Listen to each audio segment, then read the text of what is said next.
जय हिंद प्यारे साथियों, बहुत बहुत स्वागत करता हूं आप लोगों का अपने चैनल वैकेंसी पॉइंट पर। दोस्तों, आपको पता है कि सुबह 8 बजे वाली हिंदी की क्लास शुरू हो चुकी है। और आपका मैंने कल एक टेस्ट लिया था। ज़्यादा अभ्यर्थी उसको जाके देखें कि शाम को 6 बजे वाली जो आपके 9 पिछले प्रैक्टिस सेट हो चुके थे, टोटल 9। आज ये आपका 10वां प्रैक्टिस सेट है। तो जो 9 प्रैक्टिस सेट हुआ था उसका जो निचोड़ था वो मैंने आपको कल टेस्ट में, जो कि टेस्ट 1 से मैंने लिया है। आप प्लेलिस्ट में जाके उस टेस्ट को ज़रूर देखें। और आप लोग उसमें 30 में से लगभग आपको तो 25 करने ही करने हैं। तो कोशिश करें इतना करने की। आज फिर 8 बजे वाली क्लास में मैं आप लोगों के उसके आगे के टॉपिक से प्रश्न लेकर आया हूं, जो कि बहुत ही इंपॉर्टेंट हैं और बिल्कुल विस्तृत व्याख्या के साथ। जितना इसमें आपके क्वेश्चन में लिखा होगा उससे ज़्यादा आपको बताया जाएगा। देखिए, आइए पहला क्वेश्चन देखेंगे कि पुनरुक्ति व लाघव चिन्ह को पहचानिए। सबसे पहले तो आपको चिन्हों के बारे में पता होना चाहिए कि हिंदी में जो है कितने विराम चिन्ह प्रयुक्त किए जाते हैं। टोटल वो तो हैं 15 जो विराम चिन्ह होते हैं, ठीक है। जैसे अल्प विराम है, अर्ध विराम है, पूर्ण विराम है, प्रश्नवाचक चिन्ह, विस्मयादि बोधक, योजक चिन्ह, निर्देशक बिंदु, और उसके साथ साथ विवरण चिन्ह, उद्धरण चिन्ह, कोष्ठक चिन्ह, संक्षेप चिन्ह, हंसपद चिन्ह, लोप सूचक चिन्ह, पुनरुक्ति सूचक चिन्ह और तारक चिन्ह। टोटल 15 होते हैं। लेकिन उनमें से कुछ को प्रश्नों में लिया गया है कि जैसे पुनरुक्ति व लाघव चिन्ह कौन से होते हैं। तो अगर हम इसकी बात करें, पुनरुक्ति व लाघव चिन्ह जो होते हैं, तो ये होता है आपका, ये पुनरुक्ति ये हो गया आपका, लाघव चिन्ह ये हो गया, ठीक है। सातवें का जो सही ऑप्शन हो जाएगा, ऑप्शन नंबर ए हो जाएगा। आगे बढ़ेंगे, तुल्यता सूचक चिन्ह को पहचानते हैं कौन सा है। जो तुल्यता सूचक चिन्ह होता है, जो एक दूसरे से तुल्यता बताता है, तो 8वें का जो सही ऑप्शन होगा वो बराबर होता है। बराबर का निशान जो एक दूसरे की तुलनात्मक तुलना करता है, ठीक है। चलिए आगे बढ़ेंगे, पाद बिंदु चिन्ह की पहचान करें। जो पाद बिंदु होता है 90 का, तो 90 का जो पाद बिंदु चिन्ह होता है वो एक डिवाइड का निशान होता है, ठीक है। ये होगा डी ऑप्शन। दोस्तों, आपको पता है कि चिन्हों से संबंधित भी मैं आपको सारी चीज़ें करा दूंगा, जिसमें आपके एक भी प्रश्न छूटेंगे नहीं। अभी ये मैं प्रैक्टिस सेट लेके चल रहा हूँ, टोटल 20 प्रैक्टिस सेट कराऊंगा। और 20 प्रैक्टिस सेट हो जाने के बाद आपके टॉपिक वाइज क्लासेस लेकर आऊँगा, हर टॉपिक से 30-30 क्वेश्चन। तो इससे ज़्यादा आपको पढ़ने की ज़रूरत भी नहीं पड़ेगी। अगर आप इतना ही पढ़ लेंगे तो आपका सिलेक्शन 100% हो जाना है।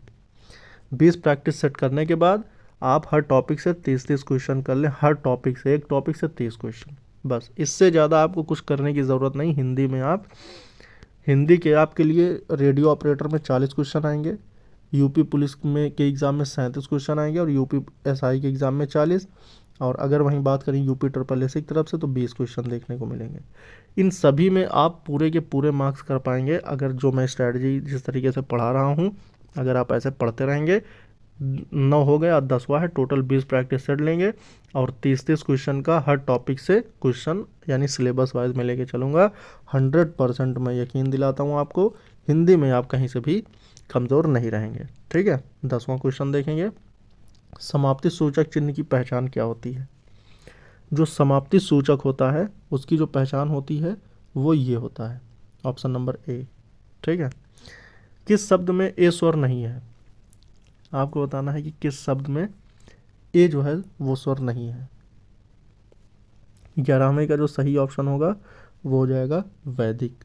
इसमें ए नहीं है बल्कि ए है, ठीक।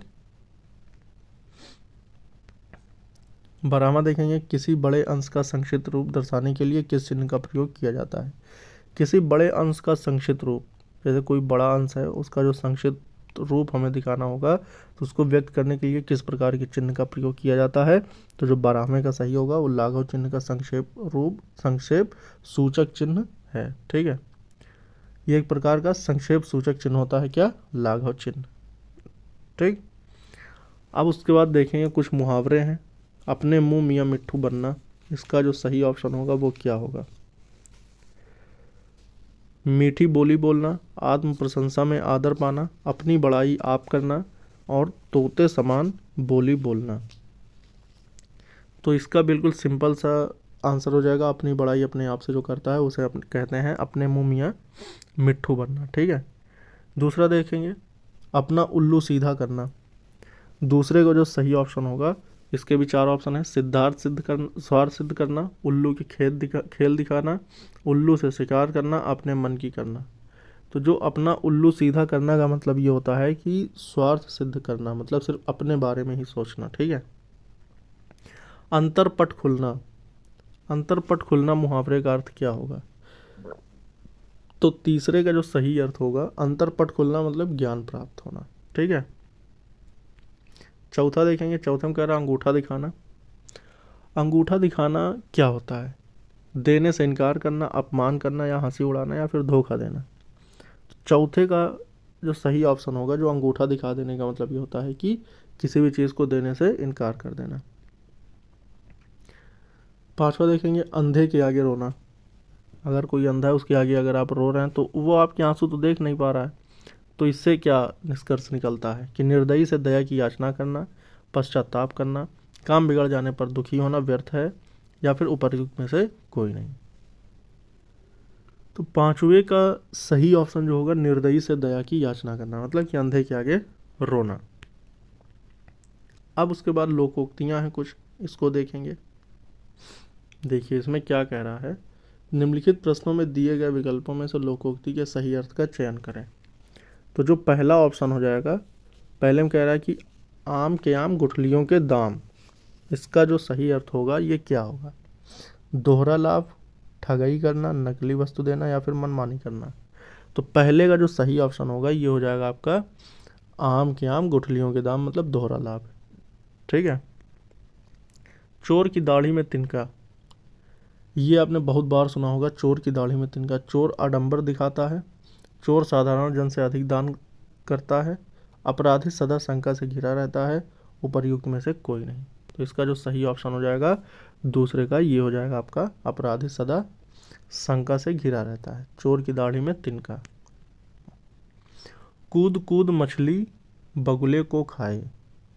ठीक, कमजोर व्यक्ति शक्तिशाली को मारे, ऐसा तो कभी हो ही नहीं सकता। फुर्तीला व्यक्ति सफलता प्राप्त करता है, विपरीत कार्य होना, अपनी गली में कुत्ता भी शेर होता है। तो तीसरे का जो सही ऑप्शन होगा ये होगा विपरीत कार्य होना। ठीक है।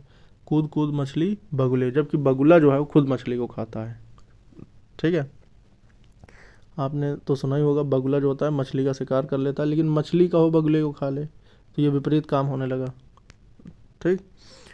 अब उसके बाद कुछ इंपॉर्टेंट क्वेश्चंस की तरफ बढ़ते हैं और देखते हैं कि इसमें रसों की बात हो रही है, तो रस के बारे में अगर सबसे पहले अगर बात हो रही है तो हमें पहले रस जानना होगा आखिर होता क्या है। ठीक है। देखिए रस का जो अर्थ होता है ये एक आनंद होता है। ठीक। अब काव्य को पढ़ने अथवा सुनने से जिस आनंद की अनुभूति होती है उसे ही रस कहा जाता है। इसके लिए एक वाक्य कहा गया है, वाक्यम रसात्मक काव्यम। ठीक, अर्थात रस में सराबोर वाक्य ही काव्य कहलाता है। और जो रसों के भेद हैं टोटल वो 9 बताए गए हैं, ये भी आप जान लें।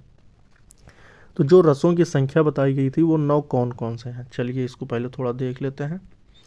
जो रसों की संख्या बताई गई है 9, वो कौन कौन से हैं। चलिए पहला देखते हैं, श्रृंगार रस, इसे ही रसराज कहा जाता है। ठीक है।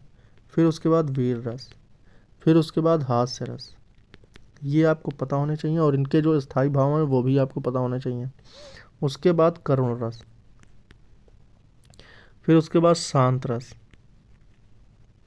फिर उसके बाद भयानक रस, फिर उसके बाद रौद्र, फिर उसके बाद विभत्स, फिर उसकी बाद अगर बात करें तो अद्भुत, फिर उसके बाद वात्सल्य। टोटल ये आपके 9 रस हो गए। इन 9 रसों में अब आपको बता दें कि इनके 9 अस्थायी भाव भी होते हैं। अब इसमें जो पहला पूछ रहा है, हिंदी काव्य शास्त्र में रस के कितने अंग हैं। काव्य शास्त्र में जो रसों के अंग बताए गए हैं ये आपके कितने हैं। जो छठे का सही ऑप्शन हो जाएगा ये हो जाएगा आपका 4, ऑप्शन नंबर 20 का सही होगा।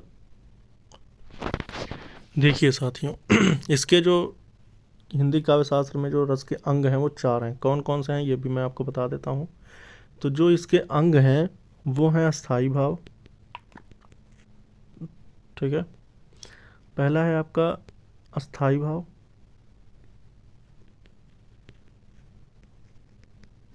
दूसरा है आपका विभाव, तीसरा है अनुभाव, और चौथा है आपका संचारी भाव। ये इसके अंग हैं किसके? रस के। काव्य शास्त्र में रस के कितने अंग हैं? तो 4 हैं। और इसके भेद कितने हैं? तो वो 9 हैं। ठीक, भेद और अंग अलग अलग चीज़ है। ठीक है, शांत रस का अस्थाई भाव क्या है? देखिए टोटल 9 भाग हैं, भेद हैं, और उन 9 भेद में से 9 के अपने अस्थाई भाव हैं। तो जो शांत रस है इसका जो अस्थाई भाव हो जाएगा ये हो जाएगा आपका निर्वेद। इसी तरह श्रृंगार रस का, अच्छा इसमें जो दिए हुए हैं इसका देख लेते हैं। जुगुप्सा किसका है? जुगुप्सा आपका विभत्स रस का है, जो विभत्स रस होता है उसका है। उसके बाद क्रोध किसका है? तो क्रोध जो हो जाएगा आपका, ये हो जाएगा आपका रौद्र रस का। ठीक है, उसके बाद जो शोक रस दिया हुआ है, तो शोक जो होगा ये आपका करुण रस का होगा। तो इसी तरह आपके हर रस के अपने अस्थाई भाव हैं। अब इसको देखेंगे, श्रृंगार रस का अस्थाई भाव क्या है? तो श्रृंगार रस का हो जाएगा रति। ठीक है, ऑप्शन नंबर डी इसका सही हो जाएगा। श्रृंगार रस का जो अस्थाई भाव होगा वो हो जाएगा रति। ठीक, और अगर इन सब को देख लेते हैं, उत्साह किसका होगा? उत्साह जो होगा ये वीर रस का अस्थाई भाव है। शोक जो होगा अभी हमने बताया था आपको करुण रस है, करुण रस का स्थायी भाव। रति आपका श्रृंगार रस का हो गया। हास जो हो जाएगा ये हो जाएगा आपका हास्य रस का। ठीक है, चलिए आगे बढ़ेंगे। विस्मय स्थायी भाव किस रस में होता है? जो विस्मय है ये आपका अद्भुत रस का वो है, ये आपका ऑप्शन नंबर सी सही हो जाएगा। और मैंने आपको हास्य बता दिया, शांत बता दिया, विभत्स का सबका बता दिया। वीर रस का स्थायी भाव, जो वीर रस है इसका जो अस्थाई भाव होगा ये होगा उत्साह। ठीक है, उत्साह होता है वीर रस का अस्थाई भाव। किस रस को रसराज कहा जाता है? तो रसराज मैंने शुरू में बता दिया था, श्रृंगार रस को कहा जाता है। अब आइए छंद की तरफ बढ़ते हैं। आखिर छंद होता क्या है? आपको सारे प्रश्नों के को मैं बिल्कुल हवा बना दूंगा, बस आप लोग अपना सहयोग और सपोर्ट बनाए रखें। सपोर्ट कैसे बनेगा? मेरी वीडियोस को ज़्यादा से ज़्यादा लाइक कर दें और चैनल को सब्सक्राइब कर लें, बस यही सपोर्ट हमें चाहिए। छंद मुख्यतः कितने प्रकार के होते हैं? चलिए छंद के बारे में थोड़ा सा देखते हैं कि छंद आखिर है क्या। ठीक है, तो छंद जो होता है, छंद के अगर हम अंग की बात करते हैं तो छंद के अंग जो हैं वो निम्न प्रकार से हैं। कौन कौन से? देखिए, पहला तो वर्ण है। ठीक है, वर्ण को ही अक्षर कहते हैं और इसके भेद जो हैं ये 2 हैं, एक ह्रस्व है एक दीर्घ है। ह्रस्व जो होते हैं वो छोटा आ, छोटी ई, छोटा ऊ और री हैं। ठीक है, और जो दीर्घ होते हैं वो बड़ा आ, बड़ी ई, बड़ा ऊ, ए, ओ, औ, ये सब है। ठीक है, अब देखिए आचार्य शुक्ल के अनुसार छोटी छोटी सार्थक ध्वनियों के प्रवाहपूर्ण सामंजस्य का नाम ही छंद है। ठीक है, और छंद जो है कितने प्रकार के होते हैं? तो सबसे पहले हम इसके भेद देखेंगे। ये मुख्यतः इनके 2 भेद होते हैं, मात्रिक और वर्णिक। एक मात्रिक भेद और एक वर्णिक, ये 2 तो इनके भेद हो गए। अब उसके बाद चलिए इनके प्रश्नों की तरफ बढ़ते हैं। छंद मुख्यतः कितने प्रकार के होते हैं? तो पहले क्वेश्चन का जो सही ऑप्शन होगा ये ऑप्शन नंबर डी हो जाएगा। ठीक है, मात्रिक और वर्णिक। किस छंद में 6 चरण होते हैं? अब इनके कुछ जो है प्रकार दिए हुए हैं, बरवय, चौपाई, सोरठा और छप्पय। तो पूछ रहा है कि किस छंद में 6 चरण होते हैं। ठीक है, तो इसका जो सही ऑप्शन होगा 2 का, ये तो हो जाएगा आपका डी। लेकिन अगर हम इनके सारे वो देखते हैं कि ये हैं क्या, तो देखिए मात्रिक छंद हो या फिर वर्णिक छंद हो। ठीक है, तो आइए देखते हैं कि इसमें सबसे पहले देखेंगे कि चौपाई में कितने चरण होते हैं या फिर कितने मात्रिक वर्ण होते हैं। देखिए ये एक सम मात्रिक छंद है और इसमें जो है वो 4 चरण होते हैं। किसमें? चौपाई में। ठीक, और प्रत्येक चरण में 16-16 मात्राएं होती हैं और चरणों के अंत में दीर्घ के बाद ह्रस्व होता है। दीर्घ का चिन्ह ये होता है, ह्रस्व का चिन्ह ये होता है। ठीक है, चलिए अब उसके बाद बरवय की बात करते हैं, या फिर चलिए पहले सोरठा की बात कर लेते हैं। ये जो है दोहा का उल्टा होता है और इसके पहले और तीसरे चरण में 11-11 मात्राएं होती हैं और तथा दूसरे और चौथे चरण में 13-13 मात्राएं होती हैं। ठीक है, उसके बाद सोठा हो गया। अब उसके बाद बरवय क्या होता है, बरवय में क्या होता है, तो बरवय देखते हैं। बरवय में ये कह रहा है इसके प्रथम और तृतीय चरण में 12 तथा द्वितीय तथा चतुर्थ चरण में 7 सम मात्राएं होती हैं और ये अर्ध सममात्रिक छंद है। बरवय जो होता है एक अर्धमात्रिक छंद होता है।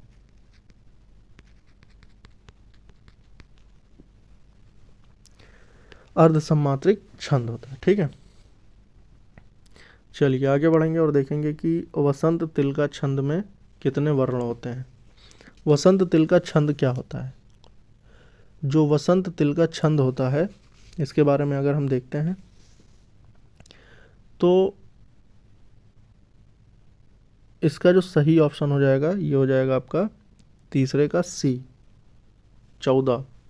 इसमें जो है 14 वर्ण होते हैं और उसके साथ साथ मैं अगर बता दूं तो चलिए आगे बढ़ेंगे और देखेंगे चौथा, चौपहिया यानी चतुष्पदी में कितनी मात्राएं होती हैं। तो चौथे का जो सही ऑप्शन हो जाएगा ये हो जाएगा आपका ऑप्शन नंबर ए, 30। रोला के प्रत्येक चरण में कितनी मात्राएं होती हैं, तो रोला जो होता है इसके प्रत्येक चरण में कितनी मात्राएं होती हैं। तो रोला के बारे में अगर हम बात करें तो ये हो जाएगा आपका ऑप्शन नंबर 5वें का सी, 24। तो रोला में जो होता है ये इसमें टोटल 24 मात्राएं होती हैं। दोस्तों आज के लिए ये आपके क्वेश्चंस थे जो कि मैंने कराए।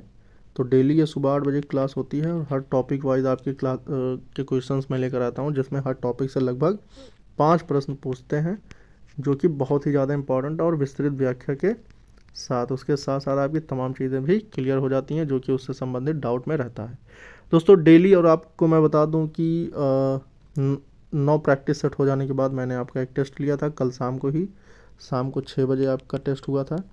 तो आपने अगर उस टेस्ट को नहीं दिया है तो आप प्लेलिस्ट में जाके Hindi for UP police UP SSC वाली प्लेलिस्ट में जाकर इस टेस्ट को दे सकते हैं। पहला टेस्ट हुआ था आपका और उसके बाद ये डेली क्लासेस होती हैं। अब अगला टेस्ट कब होगा वो मैं आपको क्लास में इन्फॉर्म कर दूंगा। उम्मीद करता हूँ ये वीडियो आप लोगों को बेहद ज़्यादा पसंद आई होगी। चैनल को ज़रूर सब्सक्राइब कर लेना जो कि वैकेंसी पॉइंट चैनल है। इस वीडियो में इतना ही दोस्तों, जय हिंद।